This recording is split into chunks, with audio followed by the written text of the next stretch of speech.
Hi everybody, welcome back to my channel. Today we have our first ever order from Craftelier to have a look at. So let's check out what I've been buying.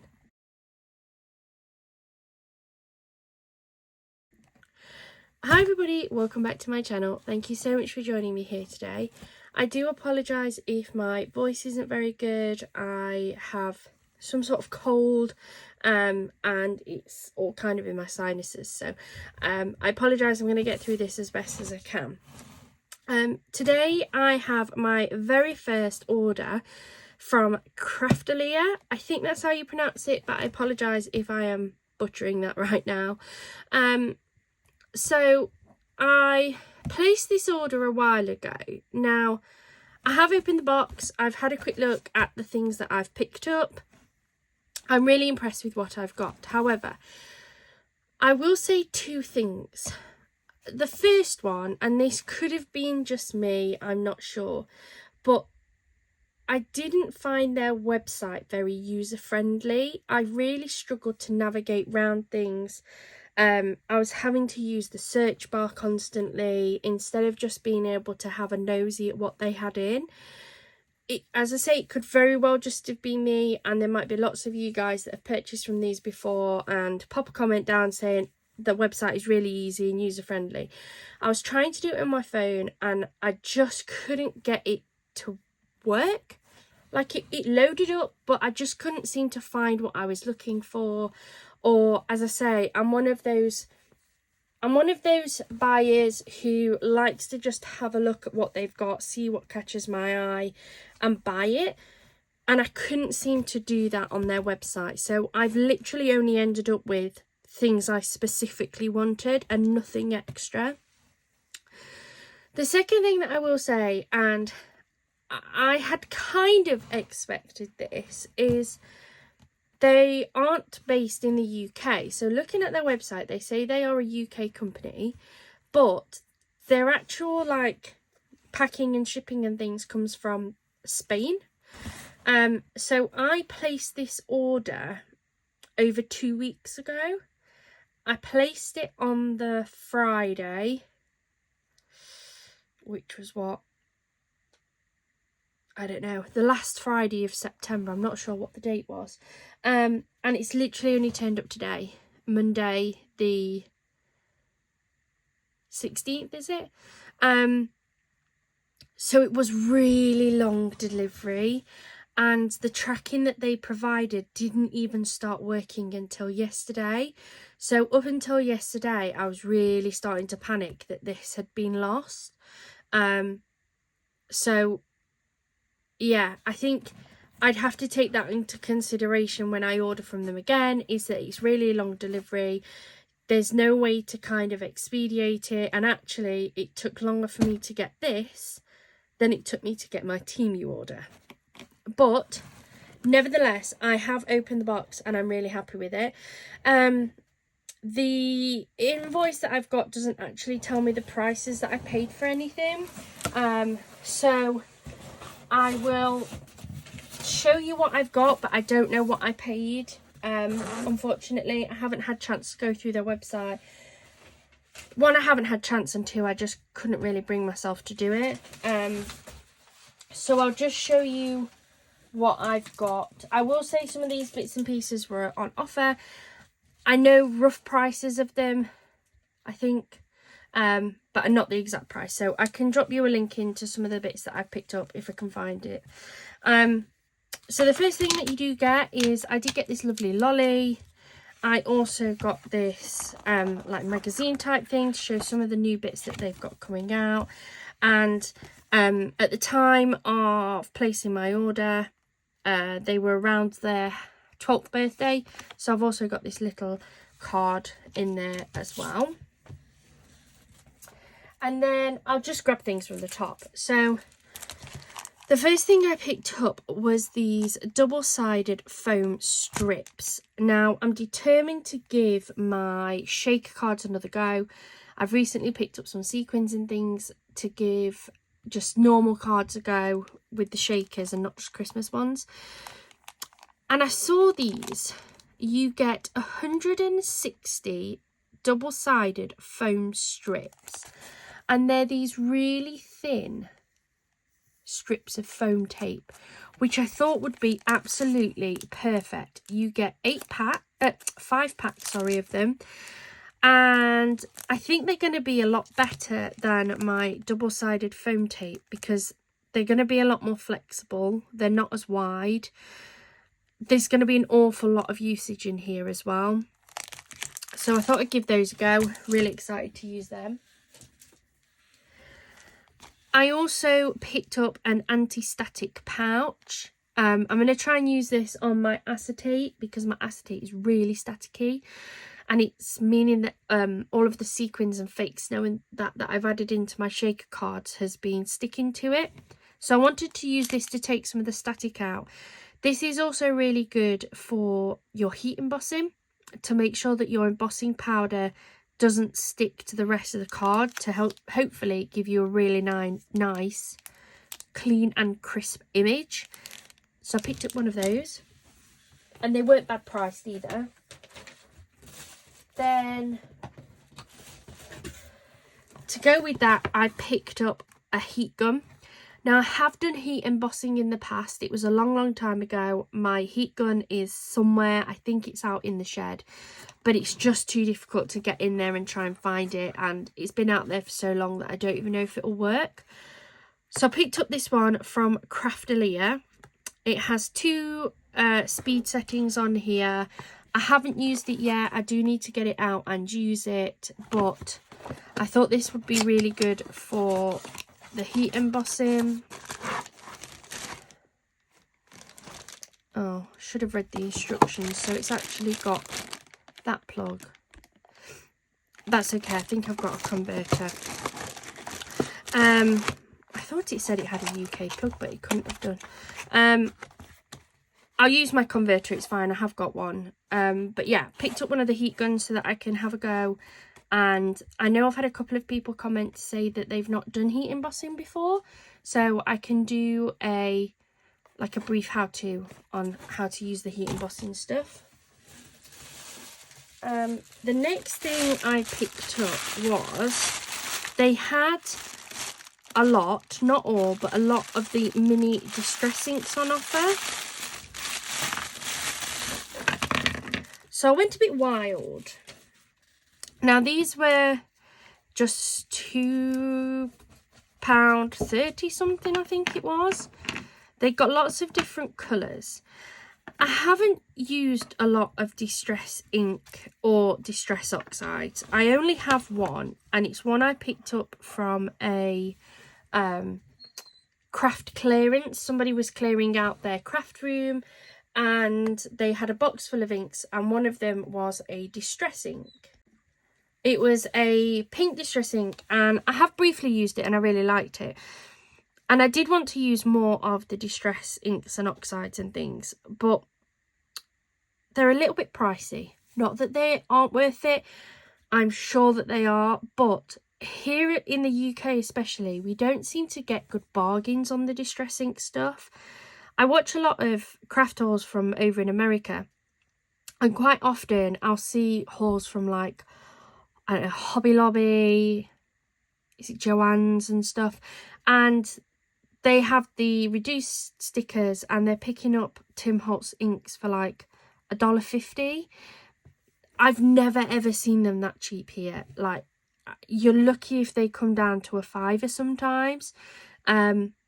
So I just can't afford to invest in them. But when I saw these mini ones, I thought, do you know what? I can get a really good collection. And it's the same ink. They're just in mini form. I can do everything that I need to do with them. And then if I see ones come on offer, then I can pick them up in the bigger versions, knowing which colours I like as well. So the colours I picked up was this gorgeous green, which is the Mode Lawn. I got the Stormy Sky, the Shaded Lilac, the Seedless Preserves, Tumbled Glass, Mustard Seed, Iced Spruce, I bought an embossing ink to use with my embossing powders, a dried marigold, a fired brick, and a vintage photo. I've used this a lot for like distressing papers and things to make them look a little bit more oldie worldy, vintagey. And this one always seems to be one of the ones that sells out really quickly. If ever somebody does have an offer on, this is one that always goes. So it's exactly the same as far as I'm aware as the large ones. They've just made it in these mini little cubes. So I can't wait to give those a go. They can be re-inked the same as the others. But yeah, I thought they were pretty cute. They're not going to take up too much room either, while still having a really good selection of colours. And then the very last thing that I picked up, and I've been waiting for ages for this, is in this box. So let's get it out.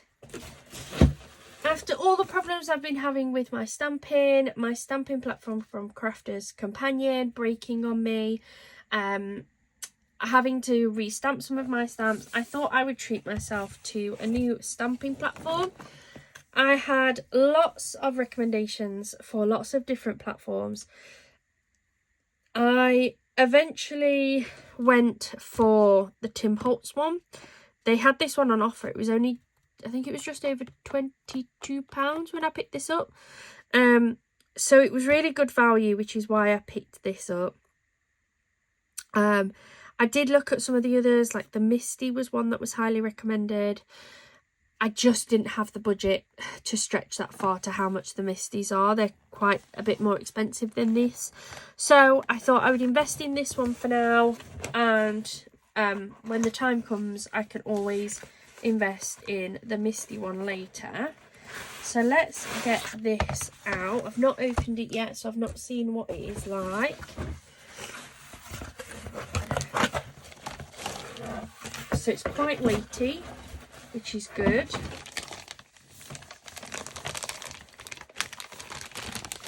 So let's have a look. So this is the Tim Holtz Tonic Studio stamping platform. We have the actual stamping plate here. This is one that can be swapped over. So you have an option for if you're using the rubber backed stamps. Is it going to miss? Yes. And then you also have the option for if you're going to be using the clear stamps as well. It also comes with the 2 magnets. Oh, they're quite strong actually. Oh, so you've got the 2 Tonic Studios magnets, and I have seen that you can buy replacements of these as well. So if you needed to, you can pick those up. We've got the measuring along the bottom and up the side. And it's also got this really nice foam bottom. So it's going to sit nicely. I really like that. I'm going to have a play around, see which... I mainly use the clear ones, so I'm guessing I need to swap that around maybe. Really ought to look at the instructions, but I think I need to swap that round, yeah, so that it says clear here. Have I got a stamp? I have. Let me just grab one of these stamps. We'll just give this a try. This is one that I picked up from my last craft haul from the John Eastwood Hospice. So let me just grab one of these. Oh.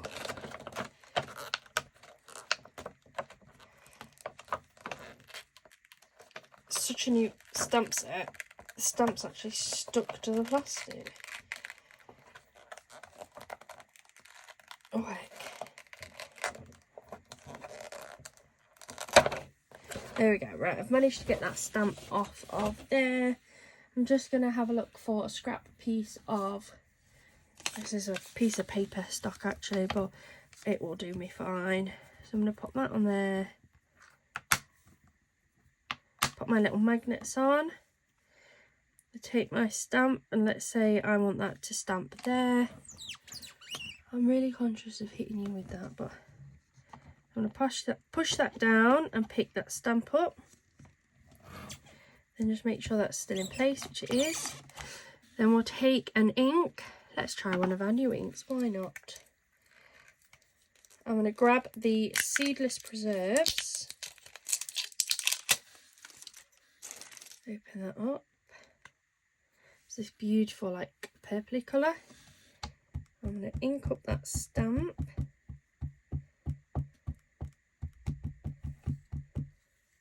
I haven't conditioned this stamp or anything. I've literally just grabbed it straight off the sheet. So it may not stamp very well first time. Push that down, give it a good stamp. Lift that up. As I thought, it hasn't taken amazingly. But in theory, if I ink this up again, I'll be able to place this in exactly the same place. That's brilliant. The stamping isn't, but I really, really like that. It's stamped in exactly the same place. There's no funny shadowing or anything. There's no trying to work out where that stamp was in the first place. I think this is going to be absolutely perfect for my layered stamps as well. I think I'm going to be able to do like the Christmas tree stamp a lot better, because I'll be able to layer my stamp on, pick it up and then restamp it down. So I'm really happy with this. I think this is going to be well used and a well loved item. The distress ink was good too. I like that colour. Let me just move that off. Again, it's not stamped very well. I have just taken it straight off the stamping sheet, but look at how clear that is. There's absolutely no shadowing on that whatsoever. So I'm really impressed. That is everything that I picked up from this haul. It wasn't a very big haul.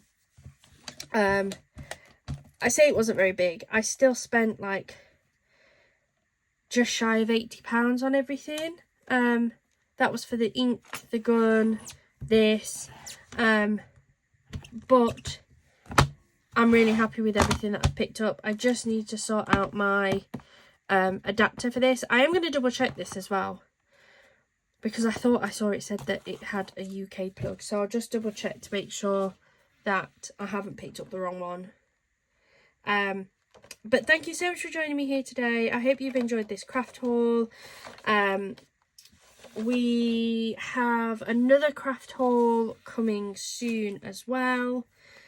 Picked up a couple of bits from a shop called Poundland. So that will be coming up in the next day or two. We're still going to be working on lots of cards, so I'm going to keep posting those. I must admit, my last few cards haven't done so well, views wise. Up until a few days ago, all of my making cards were getting around 100 views. And the last few, I don't even think I've got 100 views between the three of them. So not sure what's going on there. I did try to change up my thumbnail a little bit. I don't know if that's impacted it and made my views go backwards. But yeah, we are going to be bringing a lot more videos, so please watch out for that. If you haven't already, please do hit that subscribe button and the notification bell so you know each and every time when we are posting up our videos. Thank you so much for joining me today, and hopefully you'll have a wonderful rest of your day. Bye for now.